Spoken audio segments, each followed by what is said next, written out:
Hi everybody. Always remember to fall asleep with a dream and wake up with a purpose. Today is 20th of February 2023. Let us have a quick discussion of all these important topics. See, when you only want results and when you love what you do, इसमें बहुत difference होता है. Your work is going to fill a large part of your life. Remember this. Your work is going to fill a large part of your life. And the only way to be truly satisfied is to do what you believe is great work. And the only way to do great work is to love what you do. Study full throttle. This is test series 2023 course और आज से इसकी classes resume कर रहे हैं 9 PM पे we will solve MCQs multiple choice questions. Our agenda is very simple. Before writing this 28th of May 2023 हमें at least 10,000 MCQ solve करने हैं और ये सारे एमसीक्यूज हमको सॉल्व करने हैं. हम ग्रुप क्लास में इसको सॉल्व करेंगे. So you can join this course for a nominal fee of ₹1111. This is prelims course. आज इसमें ज्योग्राफी फर्स्ट राउंड कंप्लीट हो गया है. फर्स्ट राउंड ज्योग्राफी, हिस्ट्री भी अभी कंप्लीट होने वाला है.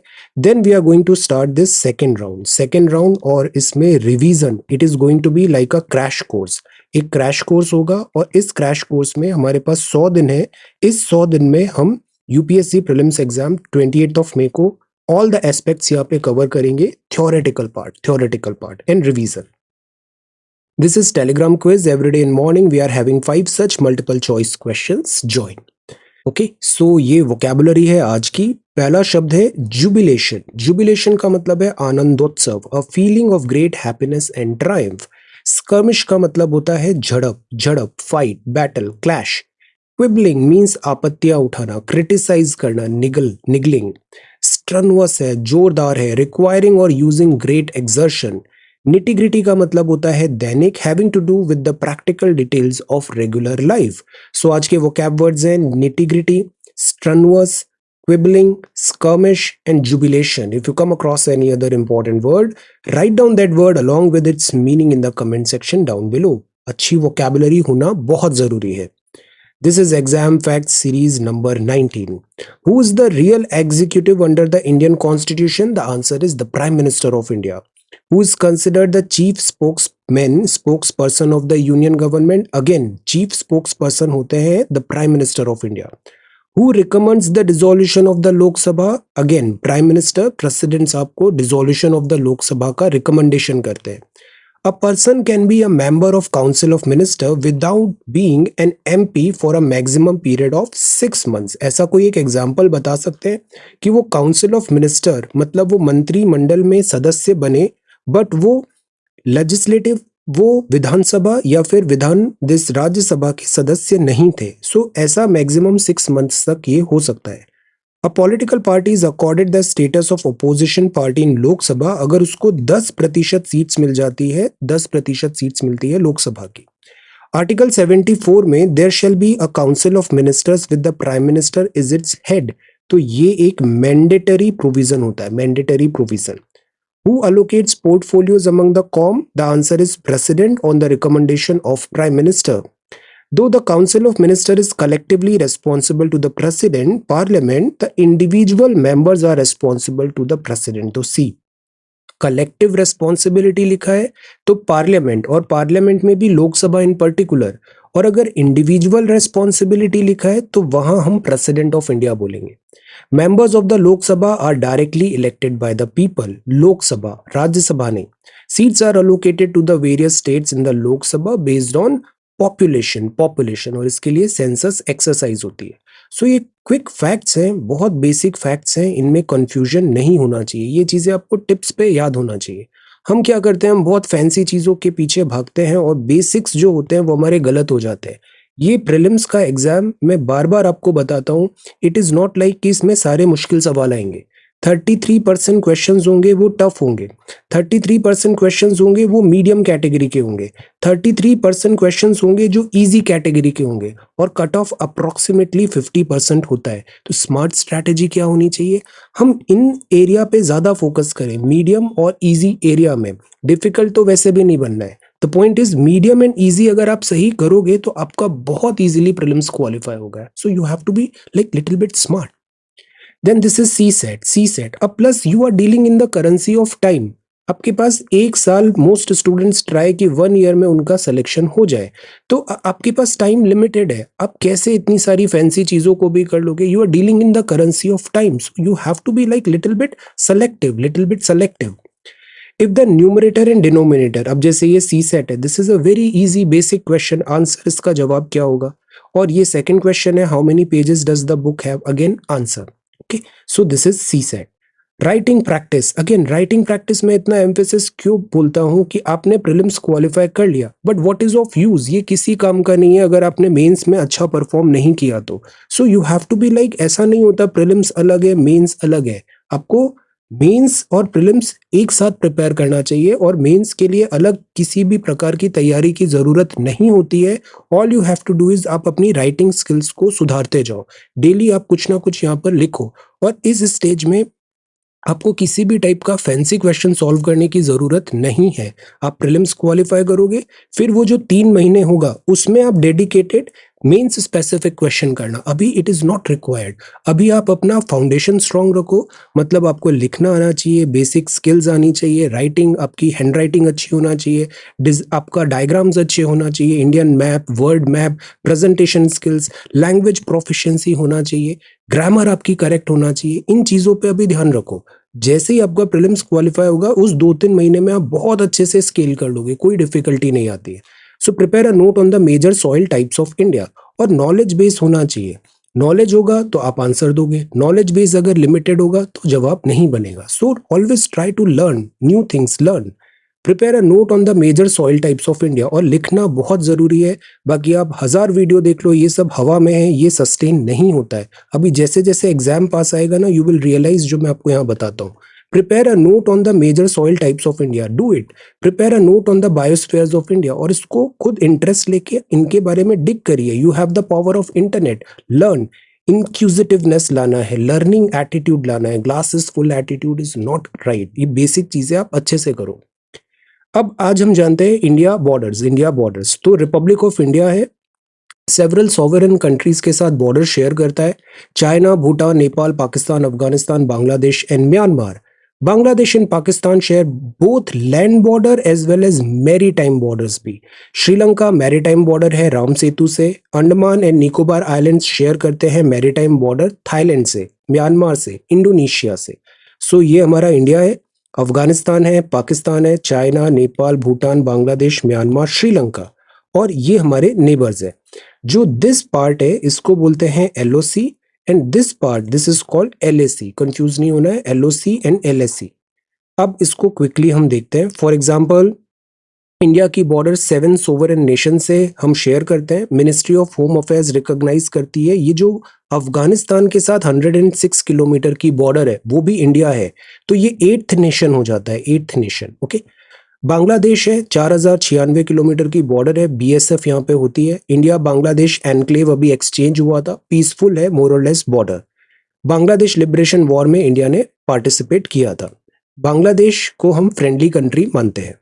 भूटान, भूटान में सशस्त्र सीमा बल है, 578 किलोमीटर है। इंडिया भूटान रिलेशंस भी कॉर्डियल है। चाइना 3488 किलोमीटर है। Indo Tibetan border police force है और स्पेशल फ्रंटियर फोर्स है। ये दोनों बहुत इंपॉर्टेंट है, अभी काफी न्यूज में थे गलवान क्लैश के बाद। अब ये जो लाइन है इसको एट टाइम्स घोस्ट और फैंटम भी कहा जाता है, बिकॉज ब्रिटिशर्स ने मैकमोहन लाइन बनाया और फिर सीनो इंडिया बॉर्डर इश्यूज बने, India and China border issues बने, इंडिया चाइना रिलेशंस में भी एट टाइम्स स्कर्मिशेस यहाँ पर देखने को मिलते हैं। तो दैट इज वाई हमने कल भी देखा था इंडो तिब्बतन बॉर्डर पुलिस की एक नई बैटालियंस हम बना रहे हैं, हम बॉर्डर इंफ्रास्ट्रक्चर डेवलप कर रहे हैं, बिकॉज चाइना के साथ डिफिकल्टी है। म्यांमार, म्यांमार के साथ असम राइफल्स है, इंडियन आर्मी 1643 किलोमीटर, मोर और लेस रिलेशन कॉर्डियल है। म्यांमार में अभी मिलिट्री कू हुआ सो थोड़ी डिफिकल्टी आई थी। नेपाल में सशस्त्र सीमा बल है, 1752 किलोमीटर है। अब सी, यूजुअली नेपाल के साथ रिलेशंस कॉर्डियल होते हैं, बट एट टाइम्स यहाँ पे चाइना फैक्टर आ जाता है और डोमेस्टिक इलेक्शंस का फैक्टर आ जाता है। सो उसके कारण थोड़ी डिफरेंसेस आ जाते हैं बॉर्डर इशू में, जैसे काला पानी टेरिटोरी, सुस्ता टेरिटोरी और इंडिया नेपाल रिलेशंस में। पाकिस्तान के साथ 3310 किलोमीटर है, बीएसएफ रहती है। रेड क्लिफ लाइन में इंडिया का पार्टीशन हुआ, रेड क्लिफ लाइन हुआ और पाकिस्तान का लाइक नया कंट्री बना वो। सर क्रीक एंड कोरी क्रीक, इंडो पाकिस्तान के बीच में कॉन्फ्लिक्ट भी हुआ है, वॉर भी हुआ है। तो ये तो जमीनी हुआ। अगर हम मैरीटाइम बात करें तो बांग्लादेश है, New Moore Island and Bay of Bengal. Indonesia में इंदिरा पॉइंट अंडमान सी में। म्यांमार में लैंडफॉल आइलैंड है अंडमान सी में। पाकिस्तान में सर क्रीक अरेबियन सी। थाईलैंड में सिमिलान आइलैंड है अंडमान सी। श्रीलंका में कच्चा तीवू पाक स्ट्रेट में, और मालदीव्स में है मलिकू कांडू लक्कादेव सी में। तो ये हमारी मैरीटाइम बाउंड्री है। अब आपका होमवर्क क्या रहेगा, ये जितने भी मैपिंग के पॉइंट्स यहाँ पे मैंने आपको बताए हैं इसको एक बार गो थ्रू करिए, आप गो थ्रू करिए, रिवीजन इज वेरी इंपॉर्टेंट। आज हम सोशल मीडिया अपडेट में जानते हैं अरुणाचल प्रदेश का फाउंडेशन डे। अब आप बताओ अरुणाचल प्रदेश कितनी स्टेट बॉर्डर्स और कितनी नेशनल बॉर्डर्स शेयर करता है। सिमिलरली टेल मिजोरम कितनी स्टेट बॉर्डर्स और कितनी नेशनल बॉर्डर्स शेयर करता है। This is digitally empowered MSME. तो एमएसएमई है, MSMEs are very important, growth engine है और डिस्ट्रीब्यूशन होता है इससे वेल्थ का। तो हम इसमें डिजिटल इनिशिएटिव्स ला रहे हैं। उद्यम रजिस्ट्रेशन पोर्टल है ऑनलाइन रजिस्ट्रेशन का। गवर्नमेंट ई मार्केट प्लेस है ऑनलाइन प्रोक्योरमेंट का। ट्रेड रिसीवेबल्स डिस्काउंटिंग सिस्टम है, ये इनवॉइस डिस्काउंटिंग फैसिलिटी है। चैंपियंस पोर्टल है ग्रीवेंस रिड्रेसल का है। एमएसएमई मार्ट है ऑनलाइन मार्केटिंग। संबंध है monitoring of procurement. Procurement actually government MSMEs को एनकरेज करती है, वहां से प्रोक्योरमेंट करती है। एमएसएमई का समाधान भी है डिलेड पेमेंट अगर यहाँ पर हो रहा है तो आप एप्लीकेशन यहाँ पर डाल सकते हैं। तो this is digitally empowered MSME, Udyam registration portal, public procurement policy और एमएसएमई की काउंसिल। एमएसएमई को हम बहुत एनकरेज करते हैं। आप गोपाल कृष्ण गोखले जी हैं, गांधी जी के mentor. Remembering the eminent nationalist leader on his death anniversary. Exemplary leadership हुआ, फ्रीडम मूवमेंट और इमेंसली एजुकेशन और सोशल एम्पावरमेंट में आपने कॉन्ट्रीब्यूशन दिया। So this is social media update. अब हम आते हैं द हिंदू न्यूज़पेपर में। The Hindu newspaper, let us start. So this is Delhi, Friday February 20th 2023 Monday. AIE flight makes emergency landing, technical snag. ये है Teja, Teja chilli, a global favourite है, global favourite है, ये तेलंगाना की प्राइड है, तेलंगाना की प्राइड है। Then this is India retains Border Gavaskar Trophy. First news है Indians go west take up residence by investment. अभी एक टेंडेंसी स्टार्ट हो गई है कि जो हाई नेटवर्थ इंडिविजुअल्स होते हैं, ये इंडिविजुअल से फॉर वर्क पर्पस विदेश गए, या फिर समटाइम्स वो फॉरेन में अगर आप इन्वेस्टमेंट कर रहे हो, वहाँ पे कुछ प्रॉपर्टीज एक्सेट्रा इन्वेस्टमेंट कर रहे हो, तो वहाँ पे आपको उसकी सिटीजनशिप भी मिल जाती है। तो अभी एक ये नया ट्रेंड स्टार्ट हो गया है कि high net worth individuals making a beeline, मतलब एग्जॉडस इनका बाहर जा रहा है, इंडिया सिटीजनशिप छोड़ के ये विदेश में सेटल हो रहे हैं। तो making a beeline for such programmes in USA, Portugal, Australia, Malta, Greece में, क्योंकि विदेश में एट टाइम्स बेटर अपॉर्चुनिटी दिख रही है इनको, health care, quality of life and education है। So this is moving out. 2022 ये मूविंग आउट का नंबर बढ़ रहा है। तो जैसे फॉर एग्जांपल आईटी प्रोफेशनल्स हैं, फॉरेन गए वो वहाँ पे, and then their children are there studying, तो they are like applying for permanent residency, permanent residency. तो 2.25 लाख इंडियंस ने रिनाउंस किया है Indian citizenship. This is highest since 2011, Ministry of External Affairs ने बताया। स्पेशली हाई नेटवर्थ इंडिविजुअल्स में ये tendency देखने को मिला है। यूजुअली 9 शहर में है, मुंबई, दिल्ली, कोलकाता, बैंगलोर, हैदराबाद, पुणे, चेन्नई, गुरुग्राम एंड अहमदाबाद। अब जैसे यूएस में वीजा, अगर वहां पे आप इन्वेस्टमेंट करते हो तो आपको यूएस सिटीजनशिप बेहतर वे में मिल सकती है। EB5 वीजा है, पोर्टुगल का गोल्डन वीजा है, Australian global talent independent visa है, माल्टा का परमानेंट रेसिडेंसी है प्रोग्राम, ग्रीस का रेसिडेंस है। So these are the ways कि इंडियन सिटीजनशिप से बाहर because of better like opportunities ऐसे ट्रेंड देखने को मिल रहा है। आप बताओ इंडियन सिटीजनशिप को अक्वायर करने के कितने तरीके हैं, और इंडियन सिटीजनशिप को गिव अप होता है या टर्मिनेट करते हैं उसके कितने तरीके हैं। Okay, Jammu and Kashmir halts eviction, and this is next page. Vote for your youth sports heroes, this is next page. See Odisha focuses, Odisha से हमें सीखना चाहिए। Odisha focuses on bringing behavioural and social change to end child marriage, child marriage को end करने के लिए। तो ओडिशा ऐसे सेलिब्रेट कर रहा है, डिक्लेयर कर रहा है free child marriage free Odisha बनाने का एम है। So this is again a very good example. Child marriage की कोई जगह नहीं है सोसाइटी में, ये कानूनन अपराध है। Child marriage is not okay. Okay, then this is C. अब पर्पस कितना अच्छा है एंड तरीका काम करने का भी। Engaging with the community specially girls in the age group of 15 to 18 who are dropouts. कोविड-19 के पहले अगर स्कूल्स बच्चियां जा रही हैं तो उससे क्या रहता है कि स्कूल में टीचर्स मॉनिटर करते हैं उन्हें। बट जब कोविड-19 आया, लॉकडाउन लगा, स्कूल्स में क्लोज हो गए स्कूल्स, तो लॉकडाउन के टाइम पे हमने देखा था चाइल्ड मैरिजेस के केसेस बढ़े थे। तो who are dropouts and retaining them in educational institution is important. So that is why हमारे पास एक पेनेशिया है और वो है education. Education is the answer of all the social levels जो सोसाइटी में। Educate educate. 37th statehood day है Shrimati Draupadi Murmu ma'am, Arunachal Pradesh, the land of rising sun. ये तेलंगाना की तेजा चिली है। डायर नीड है तेजा चिली है ये। ओके, ये खम्मन जिले में मिलती है। तो Teja variety of red chilli है, ये फेमस है for this culinary medicinal wide ranging use है, इसका एक्सपोर्ट भी किया जाता है और this is like in high demand. Red chilli है एंड इसका प्रोड्यूस इस बार कई बार अच्छा भी नहीं होता है। So this is there. Spice up है, डेलिकेसीज है। तेलंगाना आंध्रा यहाँ का जो फूड होता है ना वो थोड़ा चिली होता है। Red chilli is being exported to China, Bangladesh, few other South Asian countries में। देन इसके अलावा इसका एक डिस्टिंक्ट अरोमा है और ये काफी डिमांड में रहती है। So this is red chilli, Teja chilli of Telangana. अब सी, जम्मू एंड कश्मीर जो है, जम्मू एंड कश्मीर है, कश्मीर जो है, कश्मीर वैली है मतलब दो माउंटेन रेंजेस के बीच में। कैन यू आंसर ये दो माउंटेन रेंजेस कौन सी हैं? अब बिकॉज कश्मीर है और यहाँ पर टेक्टोनिक एक्टिविटीज ज्यादा है। Tectonic activities because Indian plate hit कर रही है यूरेशियन प्लेट को। अब बिकॉज ऑफ दैट कश्मीर में पहले भी अर्थक्वेक्स आए हैं और कश्मीर एक लाइक पोटेंशियल दिस यहाँ पे सेसमिक जोन 5 में आता है कश्मीर वैली। सो यहाँ पे हमेशा एक थ्रेट रहता है अर्थक्वेक का। सो दैट इज वाई सेसमोलॉजी में जोन 5 में है, हाई रिस्क है अर्थक्वेक की। सो हम किस तरीके से बिल्डिंग्स बनाएं, कंस्ट्रक्शन एक्टिविटीज करें कि वो अर्थक्वेक रेजिस्टेंट हो, अर्थक्वेक रेजिस्टेंट। तो यहाँ एक एग्जाम्पल दिया है, because our priority is to save life. Earthquake को प्रिडिक्ट करना, स्टॉप करना आज की डेट में हमारे कैपेसिटी में नहीं है, बट हम उसको उस डिजास्टर के लिए खुद को प्रिपेयर कर सकते हैं। हम बेटर डिजाइन की बिल्डिंग्स बनाएं। So one way of saving lives in case of a natural calamities to reconnect with older methods of architecture and construction. और यहाँ नाम आता है उरूसी।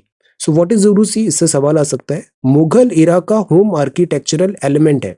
Urusis are wooden shutters used as partition walls within homes instead of concrete walls। तो इसमें damage कम होता है, तो ये जो सच टाइप ऑफ आर्किटेक्चर है इसको फिर से प्रमोट करने की बात चल रही है कि वुडन यहाँ पर शटर्स हो और इससे इससे दिस अर्थक्वेक रेजिस्टेंट हो जाएगा, डैमेज हमारा मिनिमाइज हो जाएगा। ओके, जैसे Jalali House in landmark Srinagar that has his architectural element.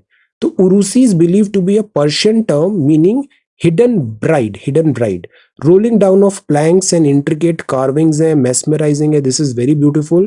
तो such type of architecture को हम encourage कर रहे हैं। it is something like this, 5-story house है, this is Urusi। Air India Express's flight makes emergency landing in Kerala।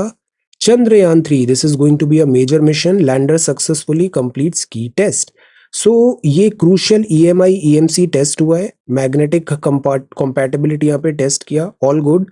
ये test है, this test again tells because Chandrayaan 3 is very important. Chandrayaan 2 में landing proper नहीं हो पाई थी हमारी, एक फेज जो था मिशन का कि प्रॉपर लैंडिंग, स्मूथ लैंडिंग कराना था, वो फेलियर रहा। सो इस time we are not taking any chances. Chandrayaan 3 India का थर्ड मून मिशन है, लॉन्च होगा सतीश धवन स्पेस सेंटर श्रीहरिकोटा से। It is a major milestone. Then central Travancore में ड्रॉट हो रहा है, पानी की कमी है, वाटर लेवल ड्रॉप हुआ है drastically in all major rivers. So ये है मीनाचिल रिवर पाला की, वाटर लेवल बहुत कम हो गया है, वाटर का शॉर्टेज हो रहा है सेंट्रल ट्रावनकोर में और इरिगेशन में डिफिकल्टी आ रही है, ड्रॉट लाइक यहाँ पर कंडीशंस है। Selfie with daughter, this is again very important. Selfie with daughter focus है on sex workers in G20 countries. So community में G20 कम्युनिटी एंड G20 के अंतर्गत बहुत सारे प्रोग्राम्स भी अभी चल रहे हैं। तो अभी एक सोशल मीडिया कैंपेन है तो इसमें सेल्फी विद डॉटर है, selfie with daughter. See our purpose is कि हमें कम्युनिटी बेस्ड हेल्थ को बेहतर करना है, बच्चों की पढ़ाई, आइडेंटिटी कार्ड्स, ये सब चीज़ों को एड्रेस करना है, सो दैट हम एक हेल्दी और एजुकेशन और सेफ एनवायरनमेंट यहाँ पर प्रोवाइड कर सकें। Then this is why reading matters. मैं आपको कितना बोलता हूँ, रीडिंग बहुत जरूरी है, राइटिंग बहुत जरूरी है। रीडिंग, राइटिंग और बोलना भी आना चाहिए। रीडिंग, राइटिंग और स्पीकिंग, इन तीनों क्वालिटीज पे आप डे वन से वर्क करो। Don't do this. जैसे अभी कुछ इंटरव्यू स्टूडेंट से I was talking, main problem पता है क्या आता है, स्टूडेंट को बहुत आता है, he has done really good in से प्रीलिम्स, मेंस में भी बहुत अच्छा किया है, but the point is personality में कभी ध्यान नहीं दिया हमने। हमने जो सॉफ्ट स्किल्स होती है, कैसे बात करना है, किस तरीके से अपने व्यूज रखना है, सो दैट आप रूड भी नहीं साउंड करो, पोलाइट वे में वहां पे एक फॉर्मल डेकोरम के अंदर जो प्रेजेंट करना है, तो ये चीजें हमें शुरू से एम्फेसिस करना चाहिए, यहाँ पे ये बड़ी हेल्प करती है। तो the point is reading matters, reading matters. इससे आपकी लैंग्वेज रिफाइन होती है, आपको बहुत सारे आइडियाज आते हैं। Read, read and read more. So English language teacher हैं और आप इस तरीके से कंट्री वाइड मूवमेंट कर रहे हैं बच्चों को रीडिंग हैबिट्स डालने का, पढ़ना बहुत जरूरी है, रीडिंग हैबिट्स।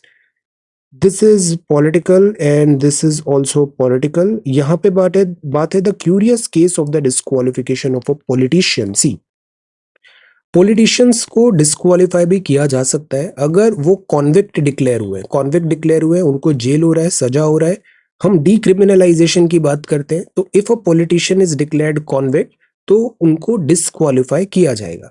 यहाँ कुछ एग्जांपल्स है, हम स्पेसिफिक प्रोविजंस पे ध्यान देते हैं। The provision for disqualification is given in article 102 of the constitution, 102 में लिखा हुआ है। It specifies that a person shall be disqualified for contesting election and being a member of parliament under certain condition. तो आप चुनाव नहीं लड़ पाओगे, आप एमपी भी नहीं बन पाओगे सर्टेन कंडीशंस में। ये जो कंडीशंस हैं वो है लाइक कि अगर आपने ऑफिस ऑफ प्रॉफिट रखा है, आप कहीं से वेतन ले रहे हो ऑफिस ऑफ प्रॉफिट, तो इसमें कॉन्फ्लिक्ट ऑफ इंटरेस्ट आ जाता है। अनसाउंड माइंड हो, इंसॉल्वेंट हो, दिवालिया, not being a citizen of India. इसके अलावा पार्लियामेंट लॉ बना सकती है कंडीशंस ऑफ डिस्क्वालिफिकेशंस में, और ऐसे प्रोविजंस बीच बीच में आए हैं। तो कॉन्स्टिट्यूशन में 102 में एक जेनेरिक ये बातें लिख दी, एलिमेंट्री। अब उसके डिटेल्ड प्रोविजन आते हैं आरपीए 1951 में। इसमें लिखते हैं कि डिस्क्वालीफाई होगा कॉन्विक्ट, अगर वो कॉन्विक्ट है मतलब गुनाह सिद्ध हो गया है, sentenced to imprisonment for 2 years और मोर, 2 साल की सजा हो गई है। Person is disqualified for the period of imprisonment, जब तक इम्प्रिजनमेंट है वो डिस्क्वालीफाई होगा, और फर्दर 6 साल तक, मतलब 2 साल की सजा हुई, 3 साल की सजा हुई, तो 3+6 फिर 6 साल का और वेटिंग पीरियड होगा, देन फिर वो चुनाव वापस लड़ सकते हैं, उसके पहले नहीं। There is an exception for sitting members. They have been provided a period of 3 months from the date of conviction to appeal. तो अगर ऑलरेडी कोई सांसद में है और उन पे सजा होती है, तो उनको अपील करने के लिए 3 महीने का टाइम होता है। जस्ट लाइक दैट उनका मेंबरशिप रिमूव नहीं होती है। Disqualification will not be applicable until the appeal is decided. अब इसमें ये बात होती है, अपील डिसाइड करने में बहुत टाइम लग रहा है, तो फिर यहाँ लूप होल्स आ जाते हैं। Differential treatment of candidates for election and sitting member was challenged under article 14। तो एक तरफ तो चुनाव, अगर आप पे सजा हुई है तो अब चुनाव लड़ने से आपको रोक दिया गया, और जो सिटिंग मेंबर है उनको अपील का भी टाइम दे रहे हैं 3 महीने, तो ये तो राइट टू इक्वालिटी नहीं हुआ, ये अपील हुआ था। Constitution bench of Supreme court ने K Prabhakaran and Jayarajan case में बताया कि consequences of a disqualifying a contestant और सिटिंग मेंबर दोनों अलग है। सिटिंग मेंबर एक एग्जिस्टिंग सांसद है, और जो अभी कॉन्टेस्ट बस कर रहा है वो भी सांसद नहीं बना है, तो दोनों की कंडीशन डिफर हो सकती है। अगर सिटिंग मेंबर को जस्ट लाइक दैट हम हटाएंगे तो पार्टी लेजिस्लेचर की जो स्ट्रेंथ है वो इम्पैक्ट हो सकती है, गवर्नमेंट मेजोरिटी से माइनॉरिटी में आ सकती है, बाय इलेक्शन कराना पड़ेगा, उसमें फिर बहुत खर्चा होता है। सो गवर्नमेंट इस केस में सिटिंग जो है ऑलरेडी सांसद है उनको सर्टेन प्रोविजंस और देती है, सो दैट वो अपील कर सके, और जस्ट लाइक दैट उनका डिस्क्वालिफिकेशन नहीं। This could not be done as this would require the result of an election to be cancel. So therefore जो सिटिंग है, जो सांसद है, अगर वो एक्विटल वहां पे उनको कॉन्विक्ट डिक्लेयर किया जा रहा है तो फर्दर और चेक्स हैं वहां पे। फिर 2 जज बेंच आती है, इसमें बात होती है lily Thomas versus union of India case में। ये बात होता है कि 102 एम्पावर करता है पार्लियामेंट को लॉ बनाने का, तो the point is for being chosen as and for being a member of either house of parliament, अगर उसमें कॉन्विक्ट हो रहा है तो पार्लियामेंट ऐसा लॉ बना सकती है कि हमने कंडीशन दे दी 2 साल की सजा, 6 साल तक चुनाव नहीं लड़ पाएंगे, like that. So it interpreted this phrase to mean that whereas Parliament could specify conditions for disqualification, those conditions would apply equally to candidates and sitting member. अब फिर वही बात आ गया कि जो उम्मीदवार है और जो ऑलरेडी सेलेक्टेड है उन दोनों को सेम पेज पे रखे या नहीं रखे. तो इसमें बताया कि जो एक्सेप्शन है वो अनकॉन्स्टिट्यूशनल हो जाएगा. 101 में बताया कि अगर क्वालिफाई किया under article 102, his seat shall there upon become vacant, और डिस्क्वालिफिकेशन ऑटोमेटिक है, इमेंस इफेक्ट होगा the condition of article 102 were met. So again debate चल रहा है कि क्वालिफाइड मतलब जो सेलेक्टेड कैंडिडेट है और जो भी चुनाव लड़ रहा है क्या उनको सेम पेज पे रखे या नहीं रखे. अब इसका इम्प्लीकेशन के भी कुछ केसेस यहाँ पर दिए हुए हैं. सर्टेन केसेस में अपील करने का टाइम दिया गया था, अपील करने का टाइम दिया था. इलेक्शन कमीशन ऑफ इंडिया से भी रिपोर्ट मांगी जाती है.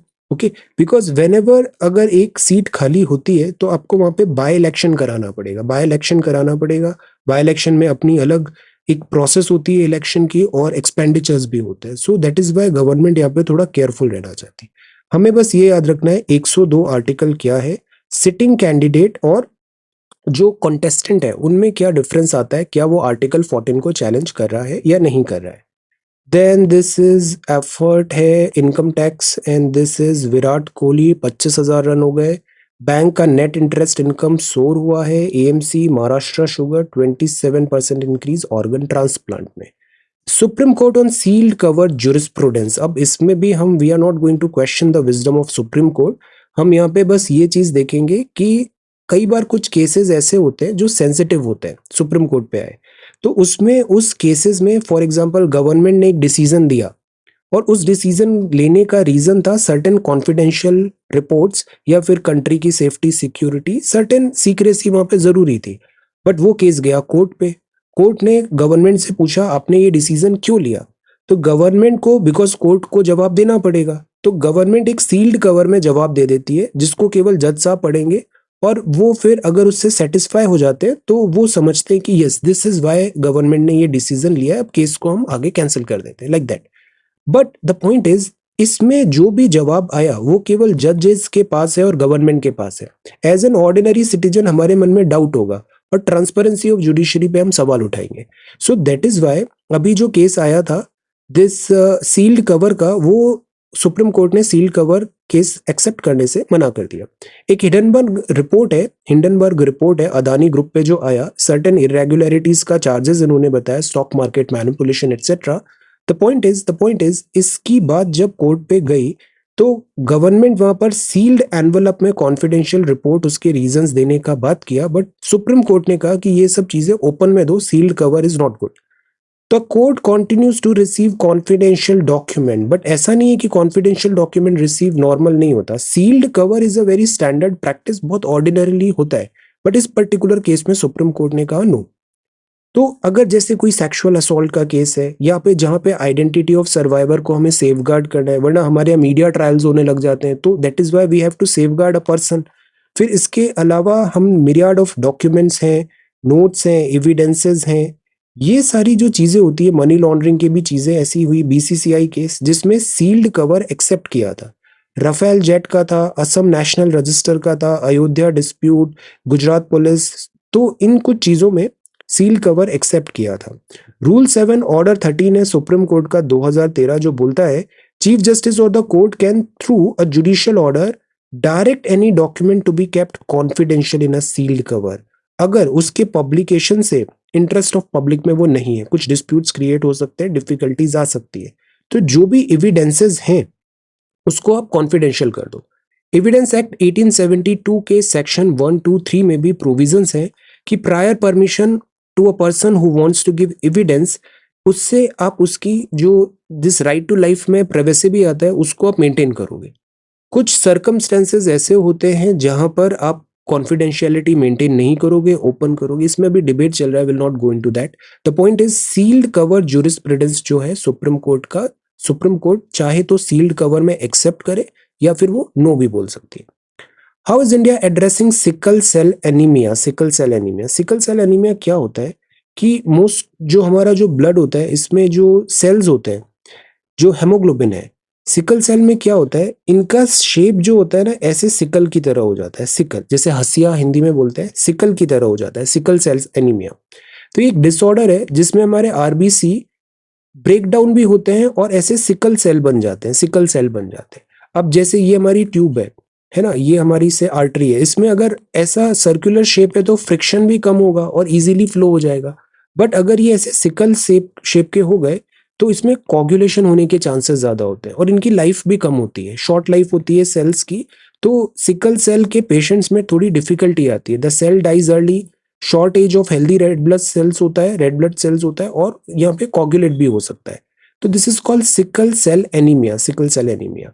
ये जेनेटिक होता है, जेनेटिक होता है। अब गवर्नमेंट ने एक sickle cell anaemia genetic disorder है, बजट में इसका मेंशन है, तो that is why it is important. Budget में भी मैं I am telling you again and again, random चीजों के बजाय ये जो स्पीच है सीतारमन मैम का, इसको मल्टीपल टाइम्स पढ़िए और जो उसका समरी दिया हुआ है उसको मल्टीपल टाइम्स पढ़िए, आपको कोई डिफिकल्टी नहीं आएगी, सारे सवाल बन जाएंगे यहाँ से। अब सी मिशन मोड में यहाँ पे बजट में इसकी बात हुई, और India because second worst affected country है बाय सिकल सेल एनीमिया, जो न्यू बॉर्न्स है इनमें ये देखने को मिलता है। सो द पॉइंट इज, जो बॉडी है हमारी इसमें 4 प्रोटीन सब यूनिट्स हैं, 2 अल्फा 2 बीटा।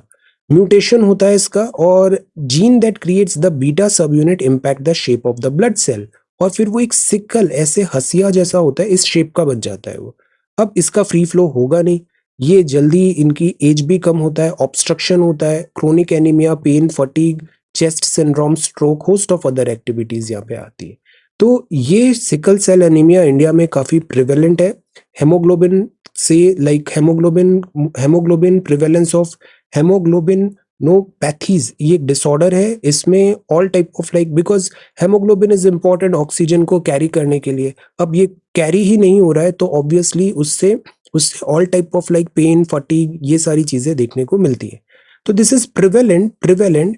इसकी एक और इंटरेस्टिंग चीज ये होती है कि जिनको सिकल सेल एनीमिया होता है उनको मलेरिया नहीं होता, उनको मलेरिया नहीं होता, वो मलेरिया इम्यून हो जाते हैं, मलेरिया इम्यून हो जाते हैं। Can it be treated? तो ये जेनेटिक है, इसमें हम मेडिसिन एंड ऑल से कंफर्ट दे सकते हैं, बट अभी इसका stem cell therapy and gene therapy ही ओनली सॉल्यूशन है। तो इंडिया इसको अभी एक्टिवली वर्क कर रहा है और अब बजट में भी इसका काफी मेंशन है। So this is important, sickle cell anaemia. Then this is measuring an electrons magnetic movement with extreme accuracy, physics में हम कर रहे हैं।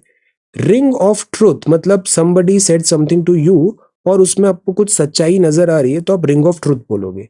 So the explanation has a ring of truth, what you are suggesting is that it sounds true, it sounds true. The audience was और audience were, अब English is very funny language, so यहाँ ऐसे exceptions and weirdness आती है। For example, nouns हैं team, government, jury, staff, committee, ये singular होते हैं या plural होते हैं, can be followed by a singular or a plural।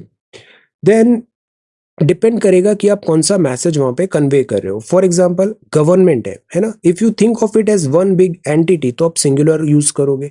अगर आपको बताना है बहुत सारे डिपार्टमेंट्स हैं तो आप वहां पे प्लूरल यूज करोगे। तो ऑडियंस में भी अगर आपको कंसिडर कर रहे हो कि there was one audience, football auditorium था, ऑडिटोरियम एक वन यूनिट है, तो you will use it as a singular word. By the way, both audience and audio comes from the same root word and audio audience. The audience was both. So this is depends. It depends. Then what is the meaning of poo poo? इसका मतलब होता है it is suggestion. You are doing is dismissing it. You are dismissing it. Okay. Informal expression है. Formal language में हम इसको use नहीं करते. देन कॉग्नोसेंट, इसका मतलब है एक एक्सपर्ट है, able to appreciate a field especially in fine arts में, है ना, फाइन आर्ट्स में। My boss has a reputation among film cognoscenti, मतलब उसको बहुत एक्सपर्टीज है उस पर्टिकुलर फील्ड की। हमारे पास अभी विक्रांत आया, अब नेक्स्ट आ रहा है दूसरा एयरक्राफ्ट कैरियर जो विक्रमादित्य जब रिटायर होगा तो वो उसको रिप्लेस करेगा। सो this is aircraft carrier. Regional disparities हैं। Then Christians demand national level panel to redress targeted violence. Violence of any type is wrong. Then temple destroyed by the Mughals. Foreign invaders were rebuilt by Shivaji. And this is this news. Then next है mission accomplished, ये बहुत excellent news है। हमारी national disaster response force है, ये urgently अभी गई थी टर्की और वहां पे रिलीफ प्रोवाइड करके दे आर अगेन बैक। तो 3 टीम्स है 151 नेशनल डिजास्टर रेस्पॉन्स फोर्स की, और डॉग स्क्वाड भी था। वंडरफुल वर्क ये करके वहां पे आए। देन नागालैंड पोल्स है, सप्लाई ऑफ लिकर को बंद करना है। इंडिया अब सोलर पैनल पावर को एक्सपोर्ट करेगा। Prayers, RPF, facial recognition. See, ये जो मोरबी में ट्रेजेडी हुआ था, इसका रीजन बताया जा रहा है कोरोडेड वायर्स मेंटेनेंस। ये जो तार थे, because it was a suspension bridge, तो ये जो तार थे ये कोरोड हो गए थे। कोरोजन होता है iron, ferric, oxygen. So corroded wire among causes of Morbi tragedy, SIT ने यहाँ पे इसको बताया। Then team insurance plans, and this is word Blinken and Wang Yi trade acquisition over shooting down of spy balloon, Israel and Syria, Turkey, North Korea, and this is sports. Okay, so this is the Hindu newspaper. अब हम आते हैं answer submissions में। तो this is 15 फरवरी, बहुत important question था, climatic zones और geography of Ladakh. Ladakh बहुत न्यूज में है, इसकी ज्योग्राफी भी, इससे सवाल अभी आना चाहिए। So let us sort it by the oldest. So let us begin. 2 सवाल थे, अच्छे से ये दोनों सवाल तैयार करने थे। Look at the submissions, these are really good submission. Participate, आपको बहुत लर्न करने को मिलेगा यहाँ पे। तो prepare a note on the climatic zones of India. See, आपने पूरा स्टार्ट किया, वेरी गुड। दीपाली बहुत अच्छे आंसर्स लिखती है। रीजन बिहाइंड क्लाइमेटिक वेरिएशन, तो जो डिफरेंशियल हीटिंग होती है, सोलर इंसोलेशन अलग होता है, वो इसका एक रीजन है। अब look at this copy diagram, हमेशा बॉक्स में बंद होना चाहिए। Figure 1.1, headlines, heading subheading, good strategy. कोईपन, स्टैम्प, और फिर इसको आपने टैबुलेट भी कर दिया। तो learn this thing, this is really good. Simple map बनाया इंडिया का, प्रोपोर्शनेट है। देन इसके बाद स्टैम्प क्लासिफिकेशन, तो आपका बहुत अच्छे से ये टॉपिक भी प्रिपेयर हो गया। This is a really good exercise, but इसमें स्टूडेंट को भी मेहनत करना पड़ता है, स्पून फीडिंग नहीं है। और आपको पता है स्पून फीडिंग से एग्जाम निकलता भी नहीं है। आप जितनी मेहनत करोगे ना, आप सप्लीमेंट्री चीजें भी और बहुत सारी सीखोगे। आपको सेल्फ स्टडी होगा, सेल्फ लर्निंग बेहतर होगा। तो everybody should put efforts. Okay, अब जैसे लद्दाख के बारे में लिखा, सी दिस इज सो ब्यूटीफुल, बहुत अच्छा मैप बनाया, पूरा अच्छे से समझ लिया यहाँ पे। देन माउंटेन रेंजेस बताइए आपने, इंपॉर्टेंट माउंटेन रेंज बताया, कंसर्न्स बताया, fantastic, this is really really good. Then Nandini, see this is really good, इससे सवाल आएगा। Geography of Ladakh is very important. आपने पूरे पॉइंटर्स यहाँ पे लिखे, energy security, various aspects of geography and conclusion, fantastic. तो see this is very easy. The difficult part is to actually do. Okay, Ratna Priya, this is really good. Map थोड़ा सा और बेहतर बना है, बाकी आपका कंटेंट बहुत अच्छा हो गया है और राइटिंग स्टाइल भी बहुत अच्छी है आपकी। This is very nice. See, ये डायग्राम अब अच्छा है यहाँ पे, very good. See, Ladakh is very important, इससे सवाल आएगा।